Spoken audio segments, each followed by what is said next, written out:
여러분 반갑습니다. 네, 여러분 반갑습니다. 오늘은 예수를 바라보자라는 제목으로 주님의 마음을 함께 나누겠습니다. 어, 오늘 말씀을 나누기 전에 한 1분 정도 잠깐 여담을 조금 나누고 말씀을 시작하려고 하는데, 저는 이제 분명 하나님의 말씀을, 하나님의 음성을 전하는 사람이 맞습니다. 그리고 이 시간은 하나님의 말씀을 전하는 시간이 맞고요. 그런데 우리가 좀 생각을 잘 했으면 좋겠는 게 뭐냐면, 제가 하나님의 말씀을 전한다고 해서 여러분들에게 제가 지금 전하는 이 소리가 그대로 하나님의 음성이 될 거라고 기대하지는, 한편으로는 그랬으면 좋겠는 바람도 있긴 하지만, 또 한편으로는 그러지 않으셨으면 좋겠는 게, 이게 무슨 말이냐면, 하나님의 음성은 절대 성경 역사 어느 시대에도 그랬습니다. 진공 상태에서 들려지지 않습니다. 하나님의 음성이라는 건 하나님의 뜻이 계시되는 순간은 항상 나의 구체적인 상황 속에서 하나님 항상 말씀하시거든요. 그러니까 제가 여러분들에게 전하는 이 말씀은 언제 가장 선명하게 하나님의 음성으로 들려지냐면, 지금 이 자리가 아니라 여러분의 삶의 자리에 이 말씀을 가지고 가서 다시 곱씹을 때 하나님의 음성으로, 여러분에게 하시는 하나님의 음성으로 정말 선명하게 들릴 겁니다. 그러니 말씀을 듣는 데서 그치지 마시고 꼭 삶의 자리로 가지고 가셔서 묵상하고 곱씹고 고민하고 기도하는 시간을 가지시기를 축복합니다. 아멘. 오늘 나눌 말씀은 히브리서의 말씀입니다. 히브리서는 마치 되게 체계적인 논문을 한 편 보는 것 같이 되게 정교하게 잘 짜여진 편지입니다. 오늘 히브리서 전체의 내용과 메시지를 조금 함께 나누면서 하나님의 마음을 좀 나누고자 하는데요. 히브리서, 이제 히브리인들에게 보내는 편지죠. 이 히브리서는 대략 기원 후 80년에서 90년경에 예수님 승천하시고 한 50년, 60년 남짓 지났을 때죠. 기원 후 꽤 이른 시기에 기록된 편지이기도 합니다. 기원 후 80에서 90년경으로 추정이 되는데, 이때는 당시 이제 고대 근동 지역이 이렇게 정치적인 상황을 봤을 때 이 도미티아누스 황제, 로마의 도미티아누스 황제가 재위하던 기간입니다. 이때가 어떤 시기였냐면, 기독교에 대한 로마의 물리적인 박해가 어마무시할 때입니다. 기독교에 대한 로마의 박해가 정말 핍박이라고 하죠. 말로 못할 시기였는데, 근데 이 히브리서는, 이 히브리인들에게 보내는 이 편지는 사도들이었을, 작자는 미상입니다. 누가 썼는지는 알 수 없는데 사도들인지 아니면 초대교회 지도자였는지 모르겠습니다만, 이 사람 특이하게도 이 물리적인 박해보다 다른 거에 초점을 좀 맞추고 편지를 쓰면서 신앙을 권면하거든요. 뭐냐 하면, 물리적인 박해보다 이 영적인 시험에 오히려 좀 초점을 맞춰서 권면을 나누는 편지입니다. 이 히브리서 제목에서 알 수 있듯 히브리인들에게 보내는 편지. 이 수신자인 히브리인들은 유대인들인데, 이 유대인들은 그냥 단순한 유대인들이 아니라 어떤 유대인, 이 편지를 받은 사람들이, 이 편지의 대상이 된 사람들이, 수신자가 누구였냐면 단순한 유대인들이 아니라 유대인이었다가 기독교로 개종한 사람들입니다. 기독교로 개종한 유대인들이에요. 그러니까 여호와 하나님을 일평생 잘 믿고 살다가 예수님을 만나고, 혹은 예수님의 가르침을 사도들을 통해서 전해 듣고, 내가 믿던 하나님께서 보내주신다고 한 구원자 메시아가 예수님이셨구나 하는 걸 깨닫고 믿고 예수님을 믿기 시작한 유대인들이라는 겁니다. 이 히브리서는 그 유대인들에게 보내진 편지입니다. 그런데 우리가 좀 주목해야 될 게 이 지점입니다. 이 히브리인들이, 유대인들이 유대교에서 기독교로 개종한다는 사실은 종교 하나를 단순히 바꾸는 문제가 아닙니다. 이게 대단히 심각한 문제입니다. 왜 그러냐 하면, 유대 사회는 종교 사회죠. 종교 사회 안에서 다수의 사람들이 그 사회가 지키고 있는 율법과 종교 의식을 거부한다는 건 그 사람에게는 배척과 고립을 자초하는 일입니다. 사회적 왕따가 되겠다고 자초하는 일이라는 얘기입니다. 단순한 개종이 아니라 삶과 생존을 모두 위태롭게 만드는 대단히 큰 도전인 셈인 거죠. 이게 이 사람들의 결단이 절절했다는 게 조금 느껴지십니까? 그 초대 교회 사람들, 특별히 그 처음 예수님을 믿기 시작한 사람들은 그 정도의 결단으로 예수님을 믿기 시작했습니다. 심지어 이게 유대교 입장에서는 더 심각한 게 뭐냐면, 기독교 신앙은 예수님을 믿잖아요. 기독교인들은.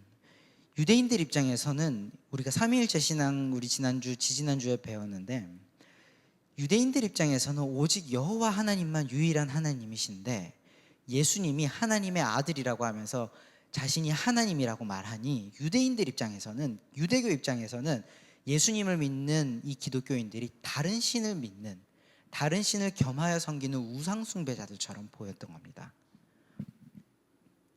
그러니 이 유대인들, 개종한 유대인들 입장에서는 내가 기존에 가지고 있던 여호와 하나님을 따라서 언약 백성이 되어서 구원을 받는다는 이 기존의 구원의 확신을 포기해야 할지도 모르는 위태로운 상황 속에서 결단을 내리고 예수님을 믿은 사람들이다라는 거죠. 근데 이게 가능했던 건 처음에 그들은 다 예수님에 대한 저마다의 체험과 확신이 있었기 때문에 이러한 결단들, 이 무거운 결단이죠. 무거운 결단들을 할 수 있었던 겁니다. 그러나 이제 문제가 생깁니다.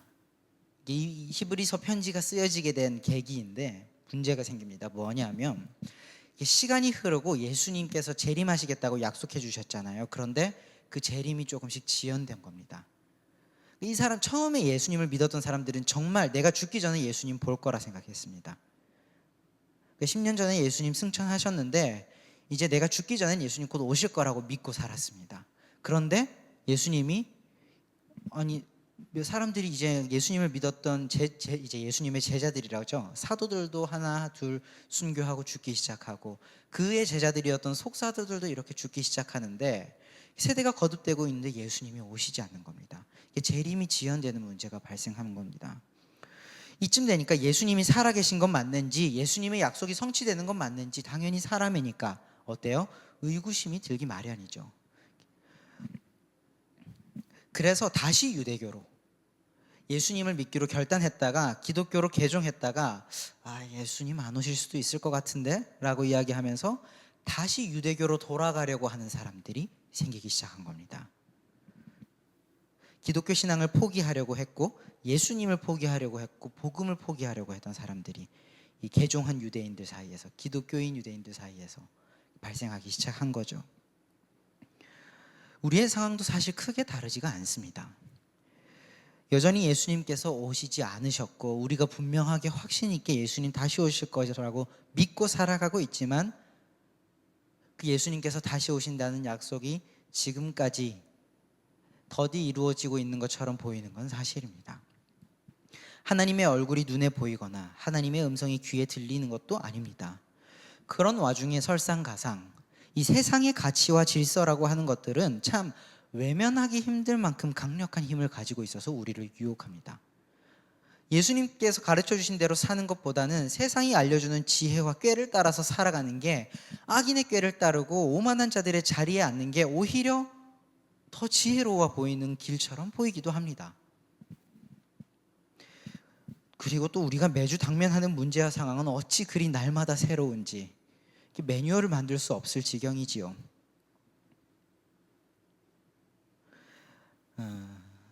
이런 상황 속에서 기독교의 가치대로, 예수님이 가르쳐 주신 그 정신대로 살려고 하니 과연 그 위에서 내 삶을 안전하게 세울 수 있을까?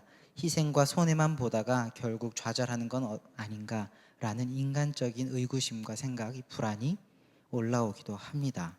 이런 상황이다 보니 우리의 신앙 역시 그 초대교회 유대인들처럼 우리의 신앙 역시 점점 활기를 잃어가는 걸 보면 히브리서가 처해 있던 상황과 우리의 상황이 참 많이 닮아 있다라는 걸 우리가 알 수 있는 거죠. 바로 이런 상황 속에서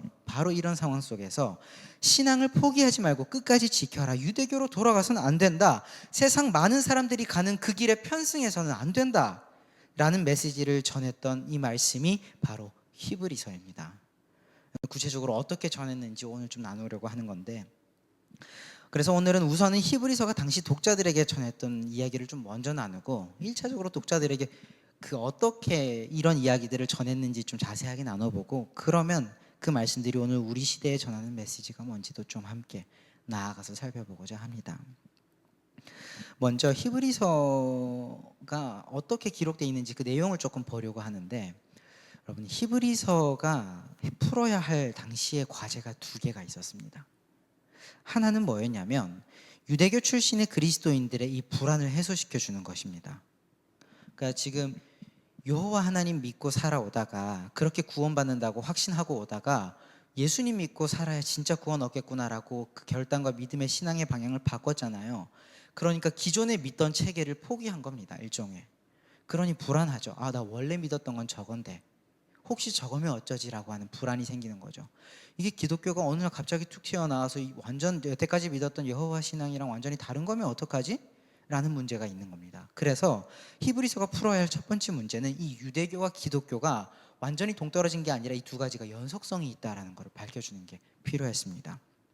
그래서 다른 신을 섬긴다라는 오해를 풀어줄 필요가 있었던 거죠. 이를 통해서 유대교로 굳이 돌아가지 않아도 된다라는 메시지를 전달할 필요가 있었습니다. 그리고 두 번째 과제는 뭐냐면, 그런데 여기서 멈출 수 없었습니다. 왜냐하면 두 번째 과제는 유대교보다 기독교가 우월함을 밝히는 것이었습니다. 왜냐하면 기독교, 유대교 똑같으면 뭐 그냥 선택하면 되지 이었는데, 이 유대인들이 자꾸 저기로 돌아가려고 하는 게 저게 진짜 유대교가 더 진짜 구원의 길인 것처럼 보였기 때문이거든요. 그러니까 이 히브리서의 저자 입장에서는 아니다, 기독교의 진리가 훨씬 더 구원으로 정확하고 명확하게 확실하게 안내하는 길이다라고 하는 이 기독교의 우월성을, 유대교와 비교했을 때 기독교의 우월성을 소개해주고 밝혀주는 게 필요했습니다. 이를 통해서 온전한 구원의 길은 오직 예수님께 있으니 절대로 유대교로 돌아가서는 안 된다라는 걸 전하려고 했던 거죠. 히브리서는 이 히브리서의 저자는 이를 위해서 이 유대 종교의 전통의 핵심적인 위치에 있었던 주요 요소들을 몇 가지 딱 집어냅니다. 그리고 그 소재를 이렇게 쭉 차근차근 설명해 가면서 유대교와 기독교가 연속성이 있음에도 불구하고, 그럼에도 불구하고 예수님이 가르쳐 주시는 길이 더 확실한 구원의 길이다, 유일한 구원의 길이다라는 것을 이렇게 소위 말해서 논증해 나갑니다.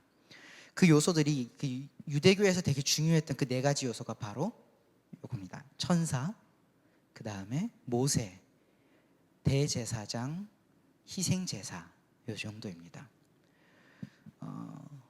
천사, 모세, 그 다음 하나님의 사자로서 그 여호수아도 그 하나님의 사자를 만났을 때 마치 하나님을 만난 것처럼 경배하고, 왜냐하면 하나님의 뜻을 전달하는 매개체이기 때문에 되게 경외스럽게 여겼습니다. 천사는 신비롭고 유대인들에게 중요한 존재였고, 모세는 율법을 전해준 사람이죠. 하나님의 뜻을 이스라엘 그 누구보다 가장 잘 알고 전해주었던 사람입니다. 당연히 중요했고, 대제사장은 속죄의 문제를 다루고 있습니다. 희생제사 역시 구원과 직결되는 사람이고 의식입니다. 이 요소들을 가지고 이야기하는데, 히브리서에서 이 네 가지 이야기를 다 나눕니다. 근데 우리는 시간 관계상 이걸 다 다루면은 진짜 히브리서를 다 읽어야 되니까 하나만 좀 이야기를 해보려고 하는데, 여러분 혹시 이 네 개 중에 뭐가 좀 제일 궁금하세요? 천사, 모세, 대제사장, 희생제사. 천사요? 네. 천사 이야기하고 다른 것들은 나중에 기회 되면 좀 나누겠습니다. 천사 이야기는 그 히브리서 1, 2장에 등장합니다. 그리고 3, 4장, 그 다음에 5, 6, 7, 8장, 9장, 10장 이렇게 네 번에 나눠서 나오는데, 천사의 이야기는 히브리서 1, 2장에 나옵니다. 그 히브리서 저자는 천사에 대해서 이렇게 이야기를 합니다. 하나님께서 천사들에겐 단 한 번도 너는 내 아들이다, 내가 너를 낳았다 라고 말씀해 주신 적이 없다는 겁니다.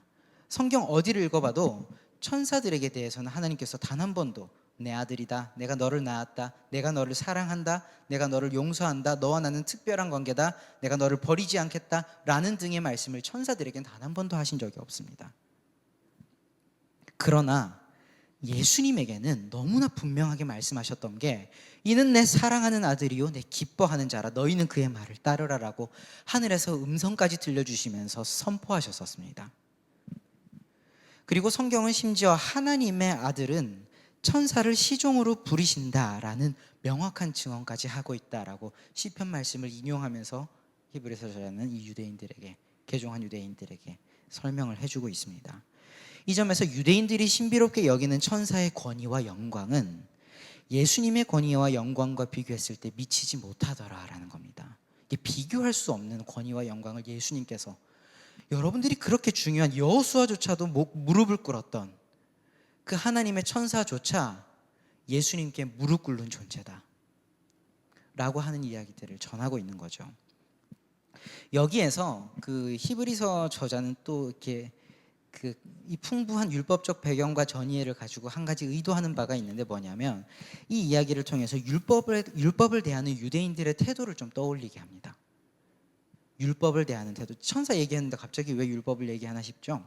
근데 이게 어떤 거냐면, 다른 서신서들에 보면은 그 히브리서 2장, 갈라디아서, 그 다음에 사도행전 7장이었던 것 같은데, 이런 본문들을 찾아보면 모세가 율법을 받을 때, 구약은 이게 하나님이다, 여호와다, 천사다, 이게 말이 조금 섞여 있긴 한데, 이 서신서 사도들의 이야기를 들어보면 그 모세에게 율법을 전해준 게 천사라고 명확하게 증언합니다. 이게 바꿔 말하면 하나님의 천사가 하나님의 율법을 시내산에서 모세에게 전해줬다는 거죠.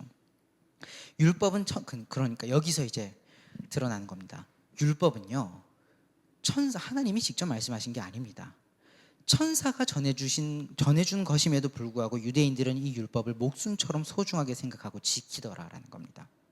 그런데 하물며 하나님의 종인 천사들이 아니라, 하나님의 자녀도 아니라, 하나님의 종인 천사들이 아니라 무려 하나님께서 친히 무언가를 말씀하셨다면 그 말씀에 대해서 여러분은 어떤 태도를 가져야겠습니까? 여러분은 어떻게 그 말씀을 대하겠습니까? 이걸 묻고 있는 겁니다. 고작이란 말하긴 좀 그렇지만 조금 강조하기 위해서, 고작 천사가 전한 율법을 듣고도 유대인들은 저렇게 목숨 걸고 지키고 소중하게 여기는데, 하물며 하나님께서 직접 말씀하신 게 있다면 여러분들 그거 어떻게 여기시겠습니까? 라고 이야기를 하는 겁니다. 이 점에서 예수님의 말씀은 천사의 율법과는 비교할, 예수님은 하나님이시잖아요. 예수님의 말씀은 천사가 전해준 율법과는 비교할 수 없는 하나님께서 직접 말씀하신 말씀과 명령이니, 그러니 여러분 결코 외면하거나 저버리는 그런 무서운 일을 행하지 마십시오라고 경고하고 있는 겁니다. 히브리서 1, 2장이 전하는 메시지의 핵심이 그겁니다. 이런 식으로 1에서 10장까지 이와 같은 논증을 한 4번 정도 반복을 합니다. 모세에 대해서, 그 다음에 대제사장에 대해서, 또 희생제물에 대해서 이런 논증들이 반복되는데, 그러나 정말 강조하고 싶은 이야기는 그 뒤에 이어집니다. 11장에서 13장을 보면 이제 결론부에 이르는데, 히브리서에 성경 곳곳에 나오는 믿음의 선배들을 쭉 예로 듭니다. 아브라함도 이야기하고, 그 전에 이제 가인과 아벨 이야기도 하고, 아벨은 가인보다 믿음으로 더 나은 제사를 드렸다, 이 유명한 말씀이 있죠. 이런 식으로 성경 곳곳에 등장하는 믿음의 선배들을 조금 예시로 들면서 그들의 믿음을 본받고 예수님에 대한 믿음 분명하게 붙잡고 구원을 받으라라고 이야기를 하고 있는 겁니다. 그들처럼, 아무것도 보이지 않는 중에 믿었던 그들처럼, 갈 바를 알지 못하고 나아갔던 그들의 믿음처럼, 모든 위험을 감내하고 믿었던 그들의 믿음처럼 예수님을 믿어라라고 히브리서는 강하게 전하고 있습니다.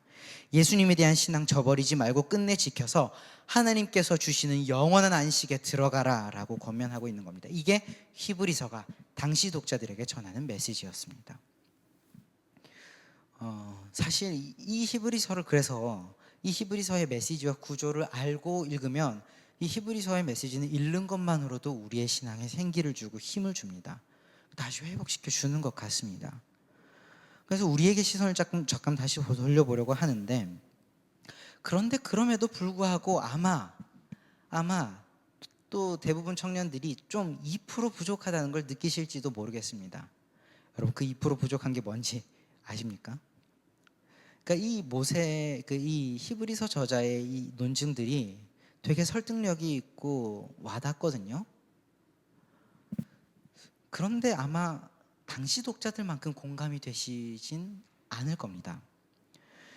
왜냐하면 이제 이 히브리서 편지는 이제 좀 짐작하게 하셨겠지만, 율법적인 전이해가 없으면, 또 이 유대교적 종교 전통과 배경이 없으면 사실 이해하기가 조금 어려운 편지일 수도 있습니다. 방금 이야기한 것만 하더라도 율법에 대한 이야기나 그 성경 이야기들을 좀 많이 알아야 알 수 있는 이야기들이잖아요. 그러다 보니 천사보다 크신 예수님, 모세보다 크신 예수님, 대제사장보다 크신 예수님, 또 율법이 정한 희생제물보다 완벽하고 온전한 희생제물이 되신 예수님, 이러한 논증들이 참 그 당시 독자들에겐 자연스럽고 깊은 감격을 남겼을 수 있지만, 분명 당시 그리스도인들에겐 그 믿음을 다시 회복시키고 굳건하게 지킬 만큼 감격을 주었을 수 있겠지만, 이 유대 전통과 율법에 익숙하지 않은 오늘날 우리에게는, 오늘날 우리 그리스도인들에게는 그만큼 와닿지는 않을 수도 있다라는 겁니다. 그러면 이제 우리가 좀 질문이 생기는 겁니다. 그러면 이 히브리서가 우리에게 아무런 의미가 없습니까? 마치 죽은 편지처럼 느껴지는데 이게 맞습니까? 라는 질문이 던져지는 거죠. 여러분, 그렇습니까? 네, 그렇지 않죠. 오해하지 말아야 할 것이 있습니다. 히브리서가 전하는 이 메시지의 진가는, 히브리서 메시지의 진가는 이 이름 모를 작자 미상의 이 누군가가 만들어낸 풀어낸 탁월한 논증에 있지 않습니다. 히브리서 메시지의 진가는 탁월한 논증이 아니라 하나님께서 그 저자에게 주셨던 영적인 지혜에 있습니다. 이것이 우리가 주목할 지점입니다. 그 논증 자체에 주목하지 말고 이 논증 속에 담겨 있는 이 저자가 의도한 바를 좀 우리가 보기를 원합니다. 이 영적인 지혜가 담겨 있는데 우리가 주목할 게 그겁니다. 히브리서 저자는 지금 모종의 이유로 신앙이 흔들리는 사람들을 마치 논증으로 설득하려고 하는 것처럼 보이지만, 다시 보면 이 여러 논증들에는 공통점이 하나 있습니다. 그게 뭐냐 하면, 히브리서의 논증과 권면들은 일관되게, 신기합니다, 일관되게 예수님을 주목하게 만든다는 점이 있습니다. 히브리서의 논증과 권면들은 일관되게 예수님을 주목하게 만든다라고 하는 그 목적과 의도가 이렇게 녹아 있습니다. 저자는 놀라울 만큼 처음부터 끝까지 정말 예수님 이야기만 하고 있습니다. 다만 예수님이 어떤 분이신지를 편지를 읽는 사람들의 배경 지식을 통해서 상기시켜 주고 있을 뿐이죠. 그래서 우리가 히브리서를 깊이 묵상해 보면 저자의 의도를, 저자가 정말 전하려고 하는 그 근본적인 메시지를 이렇게 읽어낼 수 있습니다. 여러분의 신앙이 흔들리는 이유가 뭔지 아십니까? 그건 예수님을 생각하지 않기 때문입니다. 우리의 마음에 예수님이 누구신지보다 내가 처한 문제 상황 그 따위의 것들이 무엇인지를 더 많이 생각하기 때문에 여러분, 예수님에 대한 신앙이 흔들리는 겁니다. 이렇게 이야기하고 있는 거죠. 우리 신앙의 근본 뿌리는 예수님입니다. 사실 우리가 지난주에 조금 어떻게 보면은 좀 급진적인 이야기였을 수도 있죠. 하나님의 용서는 선행된다고, 회개에 앞서서 선행되고 인간의 회개와 결단은 그 하나님의 크신 사랑과 용서에 따른 자연스러운 반응이다 라고. 근데 이게 기독교의 시작이고 예수님의 가르침의 핵심이었다고 했습니다.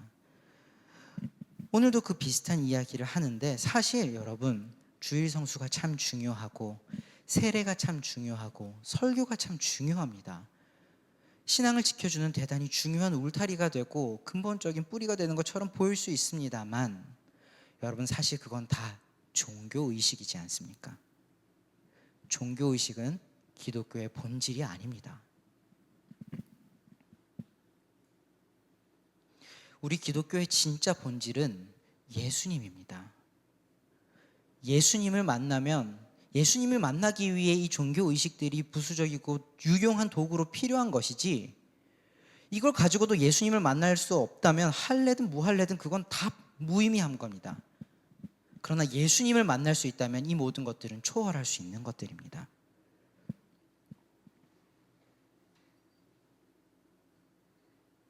그럼에도 우리는 간혹 예수님이 아니라 하나님께서 내 문제를 해결해 주실까 해결해 주지 않으실까 기도 응답이라는 그 교리에 매여 있기도 하고, 내 감각이 느끼는 하나님이 느껴지나 안 느껴지나라고 하는 내 감각을 내 신앙의 중심에 두기도 하고, 어떻게 하면 하나님께 더 잘 응답받을 수 있을까라며 종교의식을 찾기도 합니다.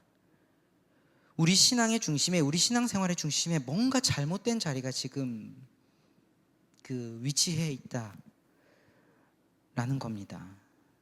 이게 우리의 문제의 원인이 될 수 있다는 거죠. 여러분, 정말 신기한 현상인데요. 이게 사람한테 일어나는 정말 신기한 현상인데, 사람은 무언가를 생각할수록 그 생각이 커진다고 합니다. 우리 흔히 생각하죠. 이 생각 많이 해서 충분히 해서 잊어버리자 라고 생각하는데, 그거 불가능하답니다. 무언가를 물고 생각하면 생각할수록 그 생각은 커지고 짙어집니다. 잊기 위해서는 생각하지 않아야 되죠. 물리적인 시간을 이야기하는 건데, 예수님이 아니라 문제를 더 많이 생각하면요, 내 삶에 처해 있는 상황을 더 많이 생각하면 어느새 우리 눈과 마음에 예수님은 정말 콩알만해지고, 내 삶의 문제, 내 삶의 상황들은 태산처럼 커 보이기 시작합니다. 그런 사람 눈에는 하나님은 고작 내 상황 하나 제대로 해결 못하는 작은 신에 불과하게 그려질 수밖에 없지 않겠습니까? 이건 믿음으로 향하는 길이 아닙니다. 그런데 사람들이 이 영적인 원리를, 이 영적인 진리를 자기 힘으로 깨달을 수가 없습니다. 깨닫지를 못합니다. 그래서 오늘 말씀을 통해 하나님께서 지금 가르쳐 주시는 겁니다. 히브리서 12장 2절입니다. 믿음의 주요 온전케 하시는 예수를 바라보라. 그분은 너희를 사랑함을 부끄럽게 여기지 않으셨으니 너희도 예수님 믿음을 부끄럽게 여기지 말고 너희의 신앙을 지켜라라고.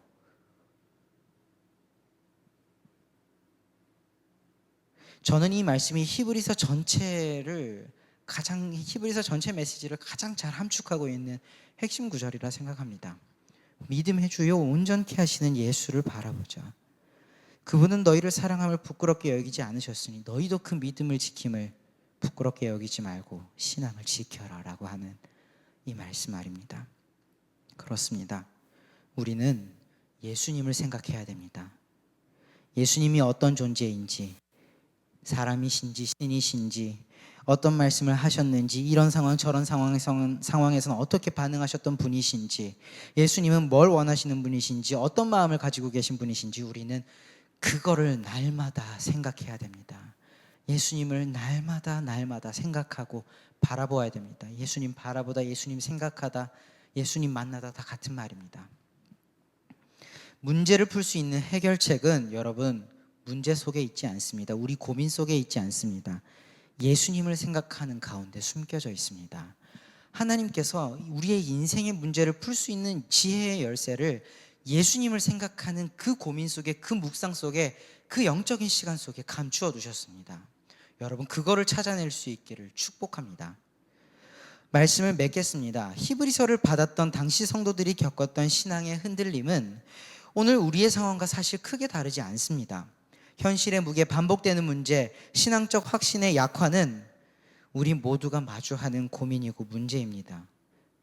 물론 우리는 주변의 조언과 경험을 참고할 수 있겠지만, 우리 신앙의 부모 세대, 부모님들, 신앙의 선배들, 신앙의 친구들, 때로는 목회자, 또 존경할 만한 신앙의 사람들을, 그 사람들의 이야기와 조언과 경험을 우리가 들어볼 수 있겠지만, 참고할 수 있겠지만, 그러나 우리가 가장 먼저 귀 기울여야 할 것은 성경을 통해 하나님께서 주시는 응답 아니겠습니까?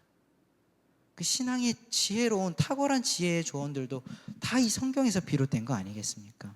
그러니 우리가 가장 먼저 귀 기울여야 할 건 성경의 이야기 아니겠습니까? 오늘 성경 히브리서는 이렇게 말합니다. 신앙의 뿌리는 예수님입니다. 근본으로 돌아갑시다. 신앙의 뿌리는 예수님입니다. 근본으로 돌아갑시다. 여러분이 그렇게 중요하게 생각하는 천사도 아니고, 여러분이 그렇게 권위를 두고 믿고 따르는 모세도 아니고, 여러분이 그렇게 중요하게 생각하는 대제사장의 속죄도 아니고, 어린 양의 희생 제물도 아닙니다. 예수님입니다 라고 이야기를 하고 있는 겁니다. 예수님보다 문제를 더 크게 생각하고 다른 것을 더 크게 보면 신앙은 흔들립니다.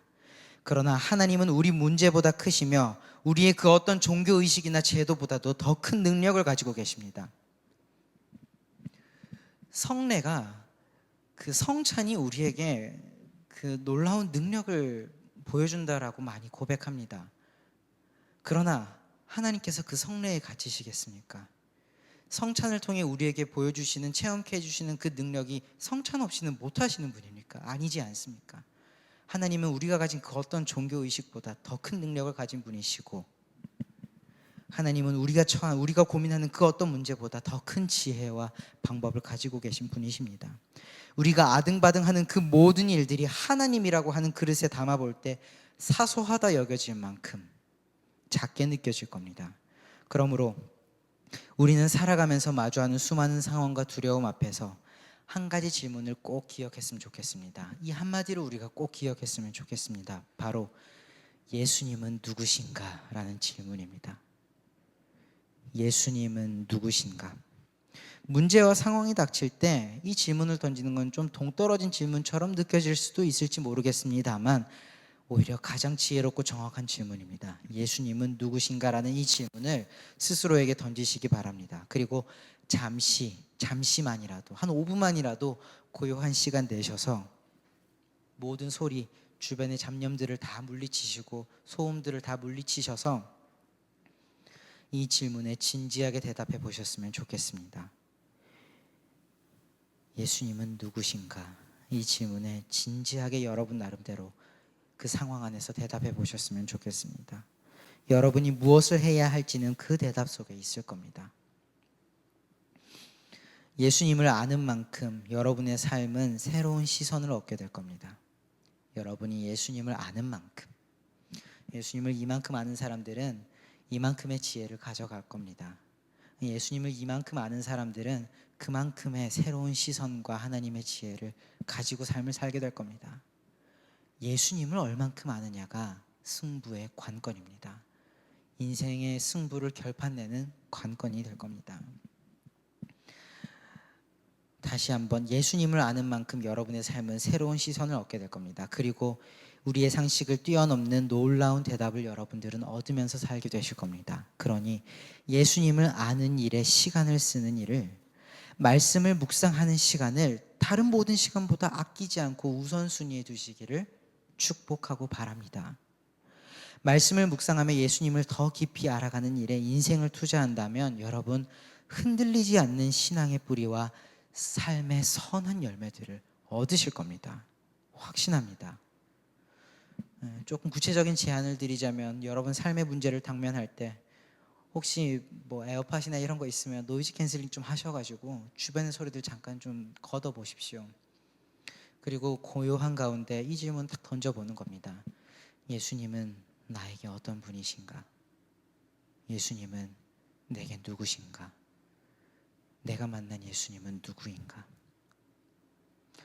그 질문에 진지하게 대답할 때 신비롭게도 무엇을 해야 할지, 내가 해야 할 바가 무엇일지 아주 작은 실마리가 보이기 시작할 거고, 그 실마리를 당기며 풀어갈수록 인생이 점차 풀려나가는 걸, 이걸 풀었어야 하는구나라는 걸 경험하게 되실 겁니다. 이건 여러분들이 다 체험으로 깨닫게 되시기를 축복합니다. 그래서 이번 주 복음서를 한번 묵상해보고 읽는 것도 한번 권해보고 싶습니다. 그렇습니다. 우리 함께 기도하겠습니다. 하나님 아버지, 오늘도 우리에게 히브리서의 말씀을 통해 예수님을 바라보자는 이 귀한 진리를 가르쳐 주셔서 참 감사합니다. 우리의 시선이 문제와 상황에 사로잡혀 흔들릴 때가 많지만 다시금 예수님을 바라보게 하시고 예수님이 누구신가를 더 깊이 묵상하게 하여 주옵소서. 우리의 믿음의 뿌리가 예수님 안에 굳게 서서 어떤 환경에서도 흔들리지 않도록 붙들어 주시옵소서. 이번 한 주도 예수님을 더욱 알고 더욱 닮아가며 살아갈 수 있도록 성령께서 우리의 마음과 삶을 인도하여 주시길 간절히 원합니다. 감사합니다. 예수님의 이름으로 간절히 기도합니다.